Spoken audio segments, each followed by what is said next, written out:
Hello tout le monde, aujourd'hui je vous présente le releveur aiguille gainé cuir double brisure de chez Jumpin.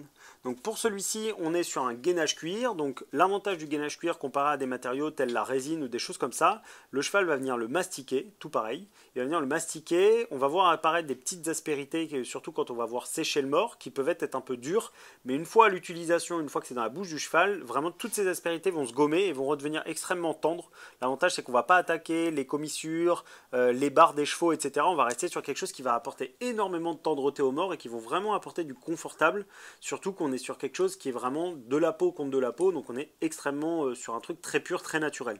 La petite brisure au milieu étant German Silver, donc notre alliage avec du cuivre. Donc là, globalement, on est sur une double brisure pour éviter vraiment cette pression qui peut venir dans le palais, qui peut incommoder certains chevaux. Donc pour le côté des anneaux, on est sur des branches aiguilles classiques avec le releveur. Donc pour le coup, on est sur des anneaux de 70, donc on est sur des petits anneaux de releveur, on n'est pas sur des grands releveurs, permettant d'avoir un braquet mais pas trop, et tout en conservant surtout l'aide qu'on cherche avec les aiguilles, à savoir énormément les orienter, qui va être énormément utilisé notamment en complet mais aussi pour d'autres disciplines.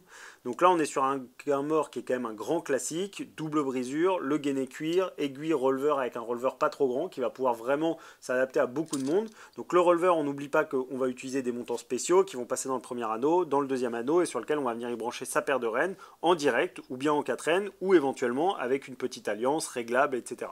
Voilà, donc à l'entretien, à l'usage, celui-ci, donc le mors en cuir, on pense bien à bien le rincer après chaque utilisation, bien le laisser sécher, mettre un petit coup d'huile, une huile neutre telle que la paraffine ou même une huile végétale une fois de temps en temps. Il existe en 125 et en 135. J'espère vous avoir apporté toutes les informations possibles sur ce mors. Si jamais vous avez besoin d'autres renseignements ou des précisions, n'hésitez pas à nous contacter sur les réseaux sociaux et je vous dis à très bientôt chez Jumpin.